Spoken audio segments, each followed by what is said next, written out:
اعوذ باللہ من الشیطان الرجیم بسم اللہ الرحمن الرحیم۔ آج کے ہم سبق میں مدلس کے متعلق جانیں گے۔ حدیث مدلس کیا ہے؟ لغوی اعتبار سے المدلس اسم مفعول ہے جو تدلیس سے مشتق ہے، اور لغت میں گاہک سے سامان کے عیب چھپانے کو تدلیس کہتے ہیں۔ یعنی عربی لغت کے اندر اس کا مطلب یہ ہوتا ہے کہ آپ کسی گاہک سے، جو گاہک آپ کے پاس سامان لینے کے لیے آیا ہے، تو آپ کے پاس جو سامان ہے اس کا کوئی عیب ہو، اس عیب کو اگر چھپا کر بیچیں تو اسے وہ تدلیس کہتے ہیں۔ اور تدلیس جو ہے یہ دلس سے مشتق ہے۔ دلس جو ہے گہرے اندھیرے اور بھیانک تاریکی کو کہتے ہیں۔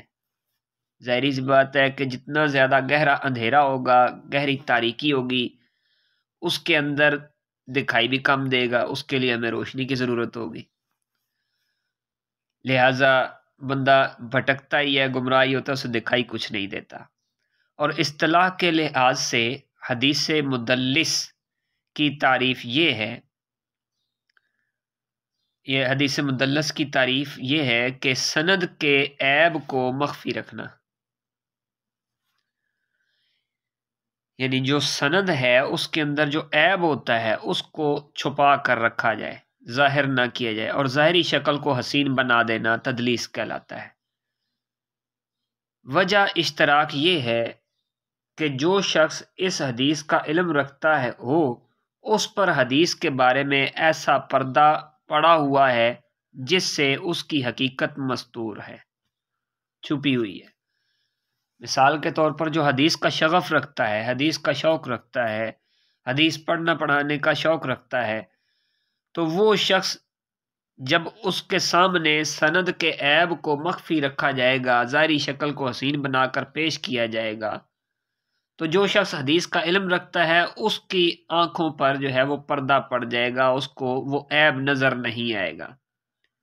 جس سے اس کی حقیقت چھپ جائے گی، اور حدیث کو مدلس کہا گیا ہے۔ اس کی سند کا معاملہ تاریکی میں ڈوبا ہوا ہے۔ مطلب کیا ہے؟ اس حدیث کو مدلس اس لیے کہا گیا ہے کہ اس کی سند کا معاملہ جو ہے تاریکی میں ڈوبا ہوا ہے، کوئی سمجھ نہیں آ رہی۔ حدیث مدلس در حقیقت منقطع کی ہی ایک قسم ہے۔ اس کی صورت یوں ہوتی ہے کہ راوی اپنے شیخ کا ذکر نہ کرے جس سے سماع حاصل تھا۔ مطلب راوی نے اپنے شیخ کا نام تک تذکرہ نہیں کیا، جس طرح آج کل ہماری کتابوں میں نے پہلے بتایا، پیچھے گزر چکا ہے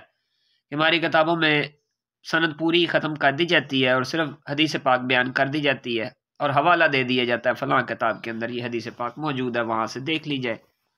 سند کا تذکرہ نہیں کیا جائے۔ اسی طرح راوی جو ہے وہ اپنے شیخ کا تذکرہ نہیں کرتا جس سے اس نے سنا ہے،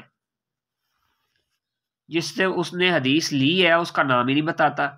اوپر کے سارے راوی بتاتے ہیں، اور بلکہ اپنے شیخ سے بالا کو ذکر کرتا نہیں، یعنی جو اس کا شیخ ہے، جو اس کا استاد ہے، اس کے اپنے استاد کا تذکرہ نہیں کرتا، اپنے استاد کے استاد کا ذکر کر دیتا ہے، جس سے سماع حاصل نہیں ہے۔ مطلب اس نے تو خود تو نہیں سنی، بلکہ اس کے استاد نے اس سے سنی تھی، بیچ میں اپنے استادوں کا نام جو ہے وہ تذکرہ نہیں کرتا، اپنے شیخ کا نام چھوڑ دیتا ہے، مگر ایسے الفاظ سے یہ جو ہے وہ بیان کرتا ہے جس سے سماع کا ابہام ہوتا ہے۔ مطلب یہ ہے کہ وہ حدیث پاک بیان کرنے میں اس قسم کے الفاظ کا استعمال کرتا ہے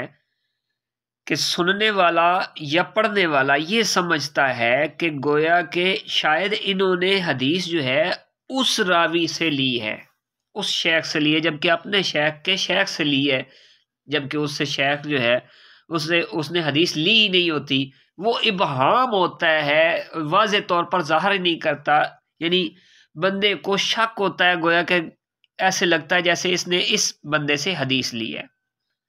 جیسے ان فلان یا قال فلان،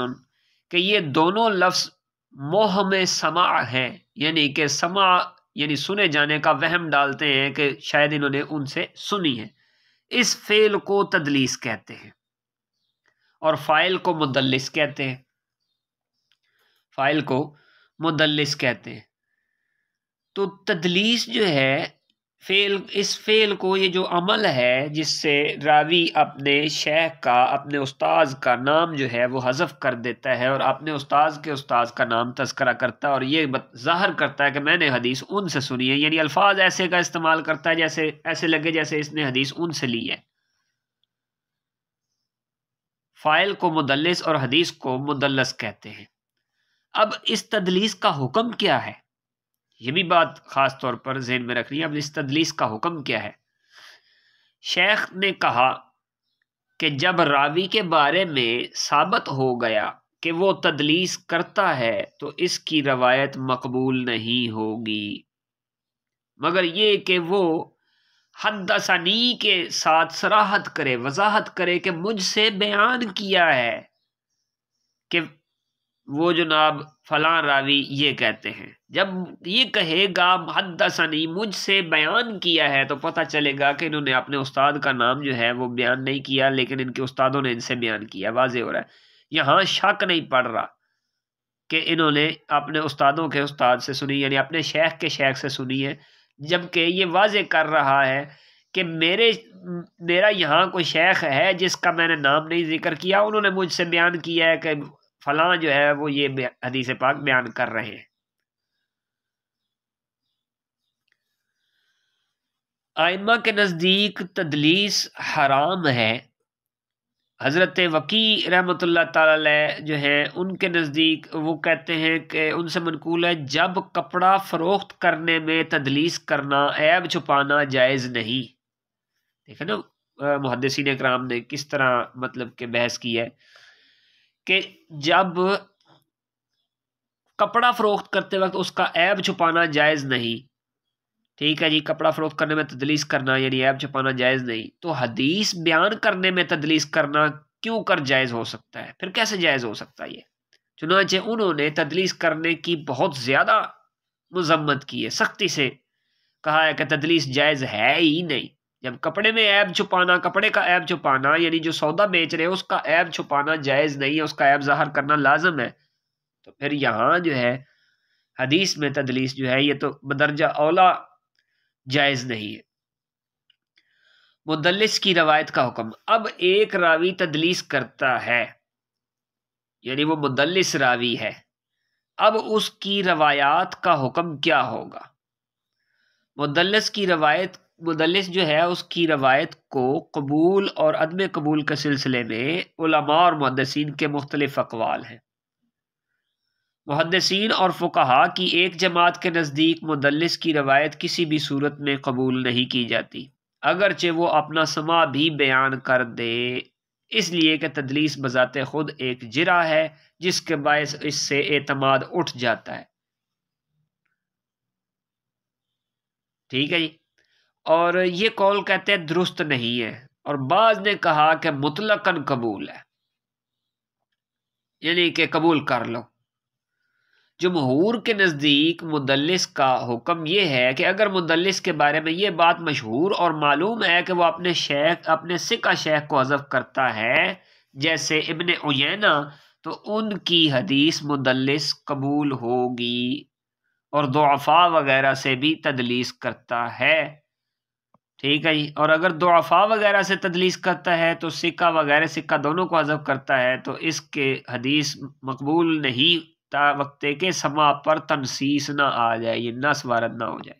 جیسے حدثنا یا اخبرنا یا سمیتو کا کلمہ نہ آ جائے۔ اب یہاں تھوڑی سی وضاحت کرتا چلوں، یا میں نے صرف اوپر سے دیکھ کے پڑھ ہی دیا، آپ کہیں گے بس اوپر سے دیکھ کے پڑھتا جا رہا ہے۔ وضاحت یہ ہے کہ پہلی صورت یہ انہوں نے بتائی کہ بعض نے تو اسے مطلقاً قبول کیا ہی نہیں نا، انہوں نے کہا کہ وہ مدلس راوی ہے، وہ تدلیس کرتا ہے، تو بس جب اب تدلیس کرتا ہے تو اس کی روایت کو چھوڑ دیا جائے،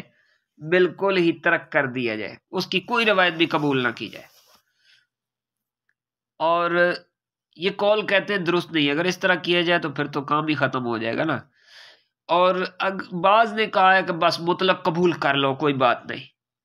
یہ نرم گوشے والے، اس میں مستدرک للحاکم جو ہیں، ہمارے بزرگ ہیں، قابل قدر ہیں،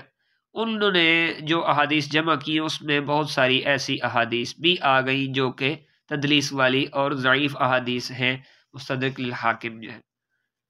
اس میں، المستدرک میں، تو جس کی وجہ سے بہت سارے شکوک و شبہات اور وہم پیدا ہوتا ہے، اور آج کل کے جو جس طرح کی دور چلتا جا رہا ہے کہ احادیث کو مشکوک بنایا جا رہا ہے، تو پہلے تو قرآن پاک پر حملہ تھا، قرآن پاک پر بڑے حملے کیے گئے، قرآن پاک کے بارے میں دیکھیں جی یہ بڑے بڑے اعتراضات اور سوالات کے جوابات دیے گئے، بڑے بڑے اعتراضات کیے قرآن پاک کے اندر، جی گرامر کی غلطی ہے، فلاں جگہ پر ایسے ہے، فلاں جگہ پر یہ ہے، وہاں ایسے ہے، وہاں ایسے ہے، دیکھیں جی یہ ایسے کیوں ہوا، یہ ایسے کیوں ہوا، اس کے جواب علماء اکرام نے دے دیے۔ آج کل جو ضرورت ہے وہ ہے حدیث شریف کی حفاظت کی، حفاظت حدیث اور حدیث شریف کی جانچ پڑتال کی ضرورت ہے، کیونکہ آج کل ہر بندہ ہی مفتی بنا ہوا ہے، جس نے 4 لفظ پڑھے، حدیث شریف پڑھی، یوٹیوب پہ چینل کھولا، چلو جی حدیث شریف پڑھانا شروع کر دی، نہ پتہ نہ آگے کا پتہ نہ پیچھے کا پتہ، اور لوگوں کو بتاتا پھر دیکھو جی یہ ہمارے علماء تو ہمیں آج تک گمراہ کرتے رہے ہیں، دیکھیں جی حدیث پاک میں تو یہ بھی آ گیا، حدیث پاک میں تو یہ بھی آ گیا، وہ ہر بات جو ہے وہ حدیث میں موجود ہے۔ آقا کریم علیہ السلام کے تمام صحابی محدث تھے، میں پہلے پیچھے بھی بتایا تھا، تمام صحابی محدث تھے، لیکن فقیہ اور مفتی صحابی چاند ایک ہی تھے، 130-140 کے قریب ان کی تعداد تھی، وہ نام بھی میں نے بتا دیے پیچھے۔ تو عرض یہ ہے کہ وہ جو 130-140 کے قریب صحابی تھے جنہوں نے ابتدائے اسلام میں اسلام کو قبول کیا تھا، اور ان میں سے سمجھدار اور سیانے جو تھے ان کی بات ہو رہی ہے کہ وہ کیا نام ہے، وہ زیادہ علم دین کو سمجھتے تھے اور مسائل کو اخذ کرنے میں ماہر تھے، ہر ایک کی سمجھ بوجھ اور فراست ایک جیسی نہیں ہوتی، تو یہ بہت زیادہ ماہر تھے، لہٰذا انہی کے ہی اقوال پر دیگر صحابہ اکرام رضوان اللہ تعالی اجمعین جو ہے وہ فیصلہ کیا کرتے تھے اور آپس میں اجتہاد بھی کیا کرتے تھے۔ عرض یہ ہے کہ اس لیے ضروری ہو گیا ہے کہ احادیث کے ان ذخائر کی حفاظت کی جائے، اور جن احادیث پر عمل نہیں کیا جاتا ان وجوہات کو جاننے کے لیے لوگوں کو وضاحت کی جائے، کیونکہ آج کل تو عام بندہ بھی اٹھتا ہے، وہ یوٹیوب پہ ایک حدیث پڑھا تو بس اس کے مطابق یوٹیوب سے سنی،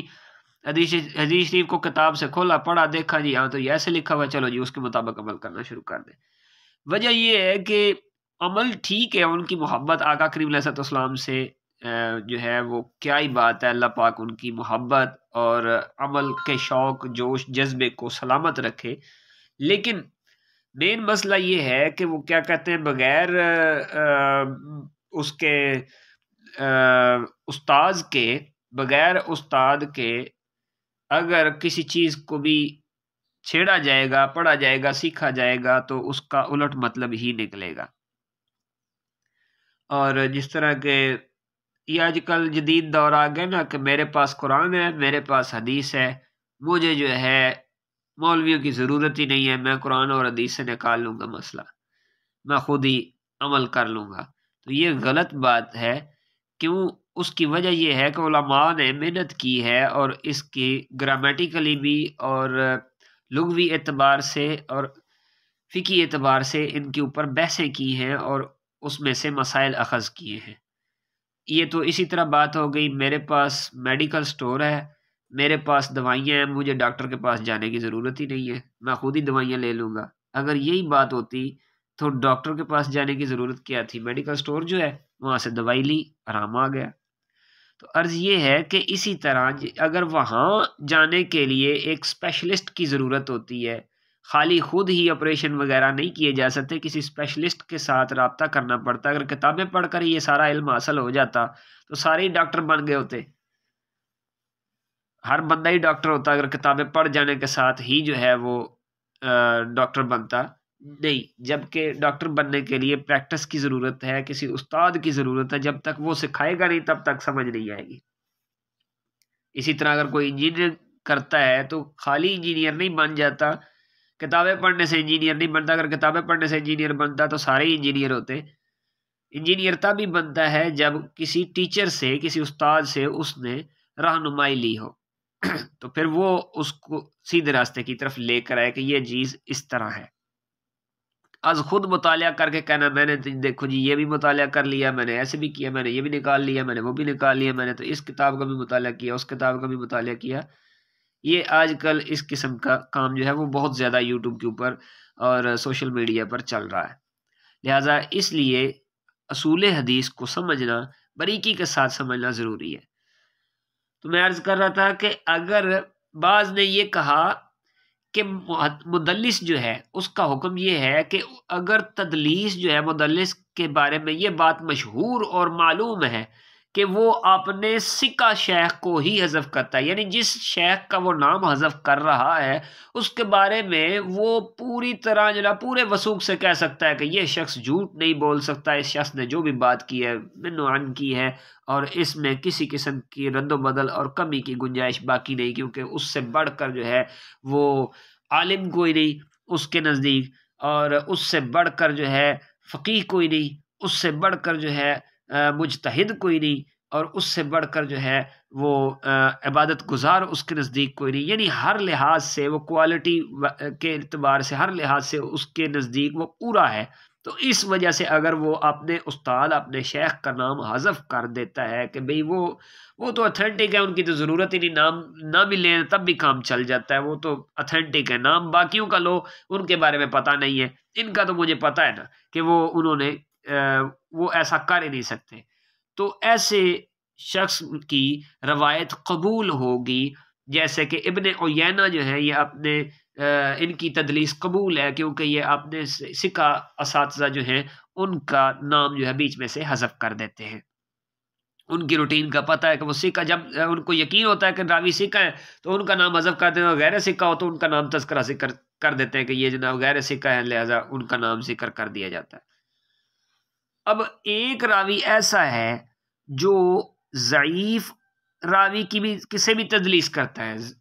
ضعیف سے مراد وہ ضعیف نہیں جس کی وجہ سے حدیث ضعیف ہو، ضعیف سے مراد ضعفاء سے مراد کم ثقہ بھی ہو سکتا ہے، ثقہ اور غیر ثقہ دونوں کو حذف کرتا ہے، اور فل ضعیف جو حدیث ہے جس کی وجہ سے حدیث کو ضعیف قرار دیا جاتا ہے وہ بھی بیچ میں، یعنی کہ یہ مکس کھیر بنا رہا ہے، مکس کھچڑی پکی ہوئی ہے، یعنی ہر قسم کا راوی جو ہے یہ حذف کرتا ہے، اپنا استاد جو ہے جس سے اس نے حدیث لی اپنے شیخ کو حذف کر دیتا ہے، اور وہ شیخ کبھی ثقہ بھی ہوتے ہیں اور کبھی غیر ثقہ بھی ہوتے ہیں، تو اس کی حدیث مقبول نہیں ہوگی یہاں تک کہ سما پر تنصیص آ جائے، نص وارد ہو جائے کہ واقعی اس نے اس سے سنا ہے، جیسے حدثنا یا اخبرنا یا سمیتوں کا کلمہ وہ استعمال کرے تب جا کر اس کی حدیث کو قبول کیا جائے گا، ورنہ نہیں کیا جائے گا۔ اب وہ یہاں ایک سوال جو ہے وہ شک پیدا ہوتا ہے کہ حدثنا یا اخبرنا یا سمیتو کے ساتھ وہ حدیث پاک لے کر آئے اور حذف بھی بیچ میں سے کر رہا ہے راوی کو، تو پھر اس کی حدیث کو قبول کیوں کیا جائے گا؟ وجہ یہ ہے کہ اس کی حدیث کو اس لیے قبول کیا جائے گا کہ وہ وہاں بتا رہا ہے کہ یہ چیز میں نے ایسے سنی ہے، اور اب جس سے سنی ہے وہ اب آپ نے سرچ کرنا ہے کہ یہ راوی یہاں سے کون سا حذف اس نے کیا ہے۔ جب وہ اس راوی کے حذف کے بارے میں آپ کو علم ہو جائے گا کہ یہ والا فلاں راوی ہے، اب اس راوی کی جو ہے وہ آپ دیکھیں گے کہ وہ اتھینٹک ہے، ثقہ ہے یا نہیں، تو اس اعتبار سے پھر حدیث پر حکم لگے گا۔ تدلیس پر آمادہ کرنے والے اسباب کیا ہیں؟ اب آخر راوی تدلیس کرتا ہی کیوں ہے؟ یہ سوال تو واقعی اٹھتا ہے کہ راوی کو کیا ضرورت پڑی اپنے جو شیخ ہیں ان کا نام حذف کرنے کی؟ وہ کہتے ہیں تدلیس کا سبب کبھی بعض حضرات سے کسی غرض فاسد کی وجہ سے واقع ہوتا ہے، مثلا کسی شیخ سے سماع کا اخفاء کرنا اس وجہ سے ہے کہ وہ کم عمر ہے، اور کبھی سبب اس کی عدم شہرت اور اس کی عدم وجاہت بھی بنتا ہے۔ بعض اوقات جو راوی ہوتے ہیں شروع میں جو اپنے شیخ کو حذف کر رہے ہیں، تو اب وہ جو شیخ جس کا نام حذف کیا گیا ہے یا تو اس کی عمر اتنی نہیں ہے کہ اس کو ظاہر کریں، تو جیسے ہی ظاہر کریں گے تو وہ لوگ کہیں گے لو جی یہ تو وہ تو اس سے تو حدیث لی ہی نہیں جا سکتی. جس طرح اعتراض کرنے والے طرح طرح کے اعتراض کرتے ہیں، اس وجہ سے پھر وہ ان کا تذکرہ نہیں کرتے، حالانکہ وہ راوی ثقہ ہے اور اتھینٹک بھی ہے. اور کبھی اس کا سبب عدم شہرت بھی ہوتا ہے، یعنی کہ وہ بندہ مشہور ہی نہیں ہوتا، ان کی شہرت بہت کم ہوتی ہے، لوگ ان کے بارے میں جانتے نہیں ہیں، تو جب ان کا نام ذکر کریں گے وہ کہتے ہیں وہ کون ہے. یا بھی جس طرح کہ یہ فلاں بندہ، وہ کون ہوتا ہے جی، وہ ہوتا کون ہے بھائی، کون سے علاقے کا رہنے والا کون ہے، اس کی ویلیو کیا ہے. تو اس وجہ سے بھی حدیث کی وقت کو کمی سے بچانے کے لیے، کہ راوی تو ثقہ ہی ہے نا، لیکن عام لوگ اس کے بارے میں نہیں جانتے، اس لیے وہ ان کا نام حذف کر دیتے ہیں تاکہ لوگ میرے اوپر تو اعتماد کرتے ہیں نا کہ میں جو بات کر رہا ہوں وہ ٹھیک ہے، تو مجھے تو پتہ ہے نا کہ وہ راوی ثقہ ہیں اور وہ قابل ہیں. اور بعض اکابر جیسے اکابرین جو ہیں ان میں جیسے ابن عیینہ سے تدلیس بوجہ مذکور واقعہ نہیں ہوئی، یہ جو پیچھے واقعہ ذکر ہوا ہے ان میں سے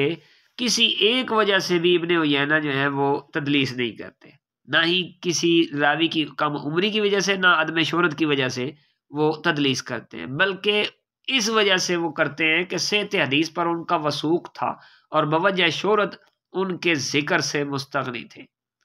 یعنی ابن عیینہ جو ہیں ان کی شہرت بہت زیادہ تھی حدیث کے مقام میں، معاملے میں، اور یہ ثقہ ترین راوی میں شمار ہوتا ہے ابن عیینہ کا. اس وجہ سے وہ اپنی شہرت اور اپنے وثوق کی وجہ سے انہیں پورا یقین، پکا یقین اور پختہ یقین تھا، اس وجہ سے وہ جو ہے ثقہ راوی کو ہی حذف کر دیا کرتے تھے. آگے آ جاتا مضطرب. مضطرب کیوں؟ مضطرب کون سی حدیث ہے؟ اگر سند یا متن میں کسی راوی کا اختلاف ہو گیا، اب ایک سوال یہ پیدا ہوتا ہے کہ یہ پھر جو ہے تدلیس کرتے ہی کیوں تھے، ایسا کیوں کرتے تھے؟ وہ دو وجوہات تو میں نے بتائی، تو ابن عیینہ کے بارے میں نے بتا دیا کہ وہ اس طرح کرتے تھے. یہ ہر ایک کا اپنا اپنا عمل ہے اور ایک ان کا طریقہ کار ہے، اس پر اب کوئی تھرڈ پارٹی اعتراض کرے تو اس اعتراض کا جواب تو پھر بھائی وہی دے سکتے ہیں جنہوں نے تدلیس کی ہے، کہ وہ ایسا کیوں کرتے تھے یا اس دور میں تدلیس کی ضرورت کیوں پیش آ رہی تھی انہیں، تو یہ وہی جواب دے سکتے ہیں. لیکن ابن عیینہ جو ہے ان کے بارے میں وضاحت دے دی ہے کہ یہ صرف ثقہ راوی کو ہی حذف کرتے ہیں. جس طرح کہ امام مالک رحمۃ اللہ تعالی، میں نے بتایا پیچھے، مرسل حدیث وہ اکثر بیان کرتے تھے، اپنا جو ہے وہ مرسل احادیث ان کے پاس موجود ہے ان کی کتاب کے اندر. وجہ یہ تھی کہ وہ ان کے نزدیک وہ حدیث جب اتھینٹک ہوتی تھی امام مالک کے نزدیک تو وہ بھی تدلیس کرتے، وہ جو ہے وہ مرسل روایت لے آتے تھے. تو مرسل کے ہی یہ منقطع، مرسل اور تدلیس، مدلس، یہ سب ایک ہی کیٹیگری کی ہیں، تقریباً ملتی جلتی ہیں، بس معمولی سا سب میں فرق ہے تعریفات میں، چیز ایک ہی ہے، مطلب راوی حذف کرنا ہی مراد ہے. آگے آ جاتا ہے اگر سند یا متن مضطرب جو ہے، اگر سند یا متن میں کسی راوی کا اختلاف ہو گیا کہ مقدم کو مؤخر کر دیا اور مؤخر کو مقدم کر دیا، یا کمی بیشی ہو گئی. مطلب یہ ہے کہ جو راوی پہلے آنا تھا، جس کا ذکر کرنا تھا، اس کا نام بعد میں، یعنی استاد کا نام بعد میں آ رہا ہے، شاگرد کا پہلے جا رہا ہے، یعنی آگے پیچھے ہو گیا، استاد شاگرد کا نام آگے پیچھے ہو گیا، ترتیب الٹ ہو گئی. مطلب استاد سے شاگرد نے سنا تھا تو وہ شاگرد سے استاد نے سنا والا معاملہ ہو گیا، الٹ ہو گیا، نام آگے پیچھے ہو گیا، جس کی وجہ سے یہ صورتحال پیدا ہو گئی کہ استاد نے شاگرد سے سنا ہے. تو اب وہ جو روایت لی ہے شاگرد نے استاد سے، اس روایت میں جب نام آگے پیچھے ہو گیا تو اب یوں لگا کہ جیسے استاد نے شاگرد سے روایت لی ہے، یا کسی قسم کی اور کوئی کمی بیشی ہو گئی، یا ایک راوی کو دوسرے کی جگہ ذکر کر دیا، وہی چیز ایک راوی کو دوسرے کی جگہ پر لے جانا، یا ایک متن کی جگہ دوسرا متن بیان کر دیا. لو جی، یہ بھی ایک کام گڑبڑ ہو گیا. مطلب سند کسی اور حدیث کی ہے، متن آگے سے چینج ہو گیا، گڑبڑی ہو گئی، مکس ہو گیا، اس حدیث کی سند دوسری حدیث کے ساتھ لگ گئی.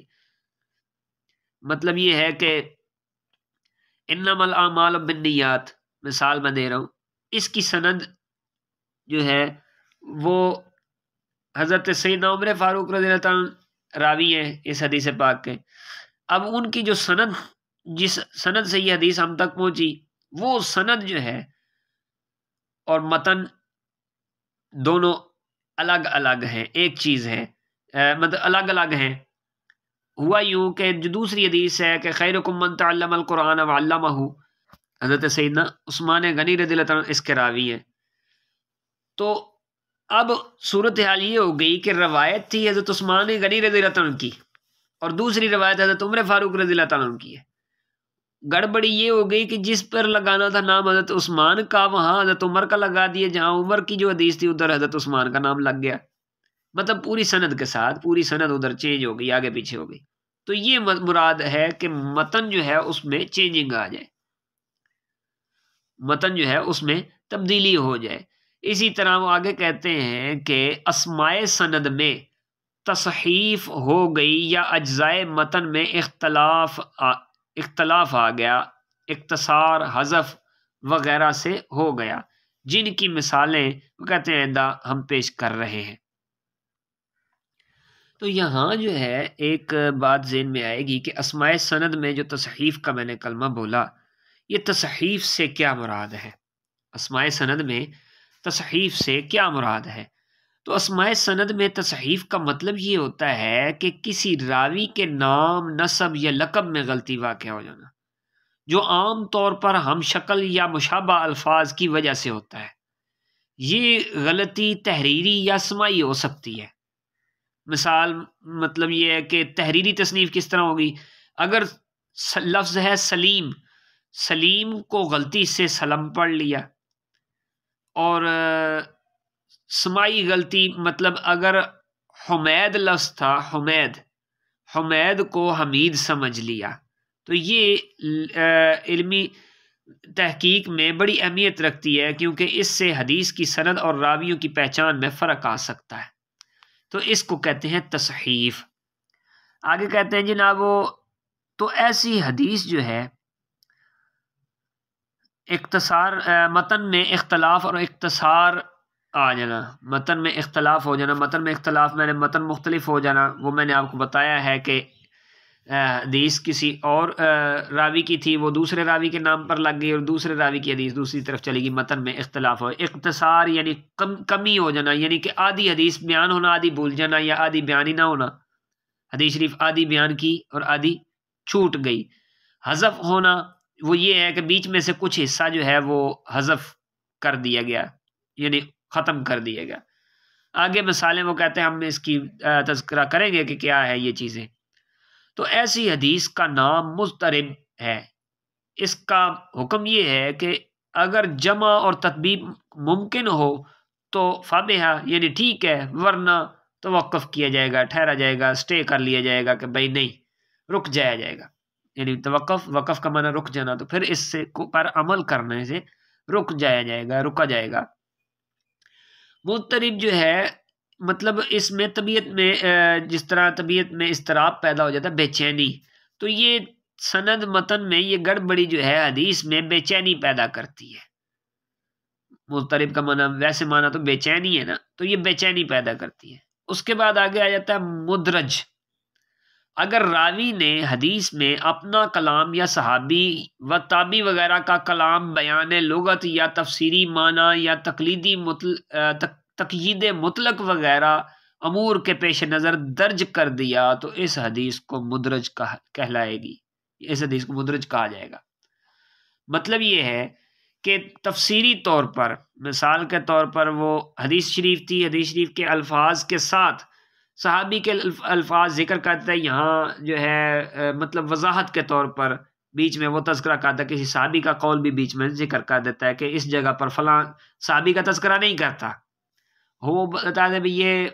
جس طرح ہم بات سمجھا رہے ہوتے ہیں، یا مثال کے طور پر میں آپ کو بات سمجھا رہا ہوں اور آپ اگر کسی کو بتائیں گے تو آپ کہیں گے کہ جناب وہ بھائی ایسا نے یہ کہا تھا، بھائی نے یہ کہا تھا، قاری صاحب نے یہ کہا تھا، علامہ صاحب نے یہ کہا تھا. تو وہ میرا نام آپ جب استعمال کر کے بتائیں گے تو اگلے کو تو سمجھ آ جائے گی. لیکن اگر میرا نام استعمال ہی نہ کریں اور جو میں نے وضاحت کی ہے اس وضاحت کو ساتھ شامل کر دیں تو تھوڑی سی گڑبڑی ہو جائے گی. مطلب یہ ہے کہ میرا نام بھی نہیں ذکر کیا، جو میں نے اس کی تشریح کی تھی اس تشریح کو آپ نے بیچ میں ایڈ کر دیا. وہ ایسے لگے گا جیسے کہ یہ پچھلے کلام کے ساتھ اس کا تعلق ہے، تو اسی طرح کسی صحابی کی تشریح کی ہوئی اس حدیث کی کسی صحابی نے تشریح کی یا کسی تابعی نے تشریح کی تو اس تشریح کو، اس وضاحت کو یعنی کہ لے کر آ گئے تفسیر کو، اس وضاحت کو جو ہے وہ بیچ میں ذکر کر دیا. تو یا وہ لغوی اعتبار سے ہو یا تفسیری اعتبار سے ہو یا تقییدی اعتبار سے ہو، تو ہر ایک کو میں سے کوئی بھی ہو اس کو بیچ میں ذکر کر دیا تو ایسی حدیث کو مدرج کہا جائے گا. آگے جو ہے روایت بالمعنی کے اعتبار سے یہ فصل آگے آ گئی ہے. اب ہم اس کو آگے دیکھیں گے اگلے سبق میں. السلام علیکم ورحمۃ اللہ وبرکاتہ.